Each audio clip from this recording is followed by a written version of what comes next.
Важен въпрос за българите в Германия, които взимат помощи за безработни. Могат ли да работят нещо допълнително? Ако да, за колко пари на месец? И втори важен въпрос за българи в Германия.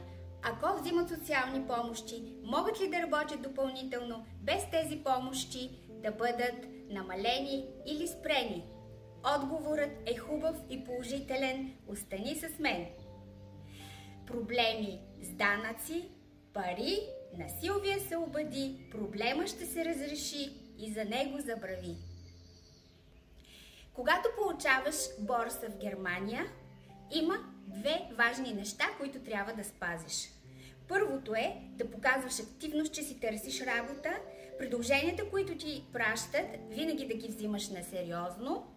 И второто нещо е, ако искаш да работиш, това е позволено. Здравейте! Аз съм Силвия Николаев, икономист от Бременския университет, живея в Бремен от 1998 година и консултирам българи в Германия по финансови, социални и бизнес теми. Колко можеш допълнително на месец да печелиш и да не ти спрат борсата?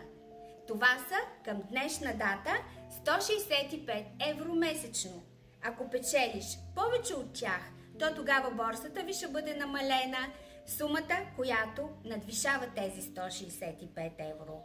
Въпросът е и важното е да знаеш, че Arbeitsamt никога не ти иска банкови разпечатки. Всичко това е въпрос на доверие. Второто важно нещо. Когато взимаш социални помощи в Германия, Bürgergeld, можеш да печелиш 100 евро допълнително. Тогава помощите, които получаваш, няма да бъдат намалени. Тук е важно да знаеш, че за Bürgergeld трябва редовно да показваш банкови разпечатки.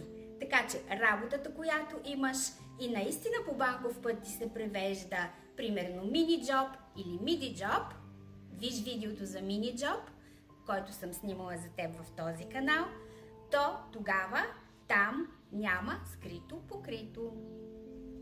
И сега, преди да продължим с още едно много важно нещо, ако искаш да изпълниш мечтите си в Германия и ти трябват пари и този мини-джоб и безработицата не ти стигна да удовлетвориш мечтите и желанията си, то тогава абонирай моя YouTube канал Силвия Николаев и виж какво можеш да направиш и кои са 5-те условия, за да вземеш кредит в Германия. Дай ми сърчице, препрати това видео на приятел и ми пиши в коментар в кой град това видео е достигнало за теб.